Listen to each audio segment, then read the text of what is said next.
This is the 11th house. As you can see it here, desires. So a person gets married only usually mostly only if there is a desire to get married. So the desire is also blocked. So even if they want to get married, it can get late. But they work together because usually children are born after marriage. So Saturn here delays children, delays marriage, and delays the fulfillment of desires. And Saturn looks at the 10th from itself, which is this house. How do you count this? Saturn 1, 2, 3, 4, 5, 6, 7, 8, 9, 10.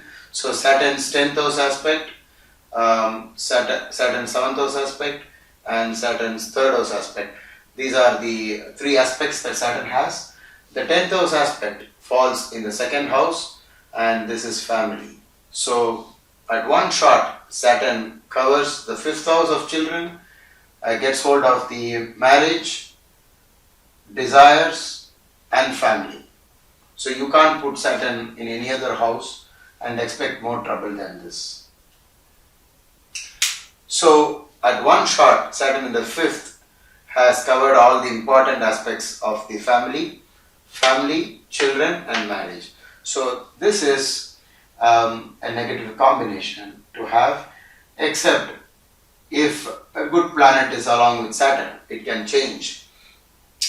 For example, many people having a Jupiter aspecting Saturn, according to sage Bhrigu, he says that maybe the first marriage does not give a child, but the second marriage gives, there is a possibility of the birth of daughters. And in another sloka, he says that Saturn in the 5th usually gives or causes the birth of daughters. So even that is possible, but that is only if Saturn is not afflicted. For example, Saturn occupies the own house or is exalted, and that's the only way it can all become different. But otherwise, Saturn in the 5th is definitely a point to consider.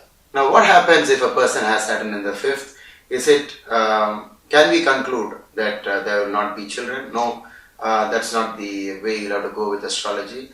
There will be so many other combinations in the horoscope which might promise children, and this is to be considered as just a block. And a block can be removed. There are several ways of doing it. A person having this combination should not get married to a person having the same combination like Saturn in the 5th. Then both, together they are likely to be childless. For example, if one person has Saturn in the 5th house, the other person has got a lot of luck with children according to that person's horoscope, then this will be suppressed. So whenever it comes to marriage, you should always bear in mind that your horoscope just tells 50% of the story. The remaining is with the other person. And this is where horoscope matching comes. Suppose a person having this combination gets married to a person who's highly compatible, has got a lot of combinations that just indicates the opposite of the putra dosha that we see here, then surely they'll be blessed with children. Another way of looking at it is a late marriage is recommended for such people because you give in to the planets, like what the planets what karma wants according to your destiny. Like it wants delayed children, then delay the children by yourself by not getting married early. And if a person who has this combination gets married very early, then it will just be a contradiction to karma. And so the next easiest way to fulfill itself out is by denying the person a child. So all these things has to be borne in mind.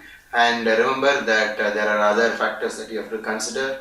There is the Saptamsa chart, which is specifically for children. Then you'll have to find out what is the Bija Sputa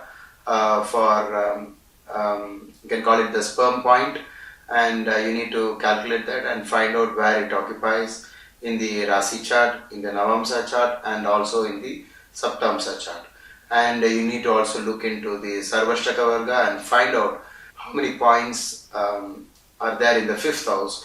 And if the 5th house has got a lot of points, maybe more than 30 points, then the effect of Saturn in the 5th will be reduced. So always remember, in astrology, never use one single rule to say something. You have to use several rules, and if most of them are indicating childlessness, then Saturn in the fifth will be can be used as the confirmation that surely the person will be childless. That's the reason when you see the horoscope of a person who does not have a child, surely that person's fifth house will be afflicted by malefics, especially by Saturn.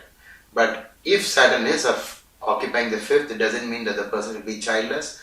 So it will only be it may only mean some anxieties or trouble in the area of children, or the delay in the birth of children.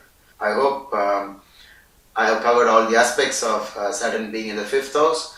But remember, when I started the video, I told you that there are 12 types of Saturn in the fifth.